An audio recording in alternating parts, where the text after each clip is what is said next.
rented a store in Aqua Diving Academy's building, which is a dive school, a scuba diver school. And they used to go on trips, 2 or 3 trips every year to different places to go diving. Well, one year they were going to go to Haiti, and they asked us if we wanted to go. And I said, well, maybe, I don't know. I had never been to Haiti, never knew anything about Haiti. So anyways, me and Kathy decided we'd go. It was going to be a dive trip for, I think, 10 days or something like that.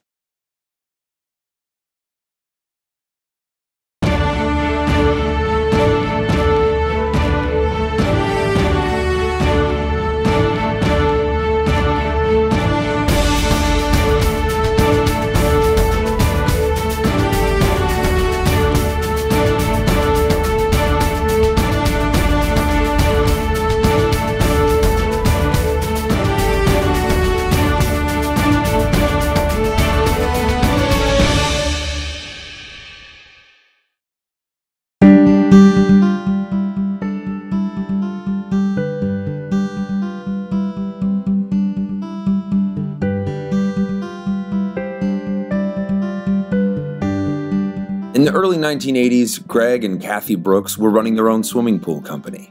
Their business was seasonal, allowing them to travel during the winter to a variety of destinations. In November 1984, they were offered the chance to go on a dive trip to Haiti. This innocent decision would end up instating a series of monumental changes in their lives, leading to the creation of the treasure hunting company, Subsea Research. The trip, however, was not without its dangers. Greg and I like to venture out and see what the country is really like out there.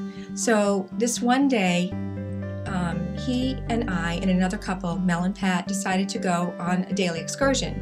The guys wanted to go into the rum factory and the girls wanted to go to the marketplace. We had rented a van. We had a guide who was with us, and he sat in the back seat and he instructed us, how to get to where we needed to be. And as we were leaving the rum factory to head to the marketplace, a soldier jumped in front of our van and pointed a gun at Greg, right at his head, and he said, "I want to see your papers." This is what the guy told us he said. So Greg gave him his main driver's license, and the guy took it and kicked dirt on it, threw it on the ground, and he got into the van. We were petrified, and he made us drive up into the mountains. It took probably a couple of hours, and it got colder and colder as we drove. And we got to the top, and they took out Greg and Mel, the 2 men, and left us women in the van. And we were surrounded slowly but surely by hundreds of people looking at us in the van. And we were so scared for Mel and for Greg. We didn't know what had happened.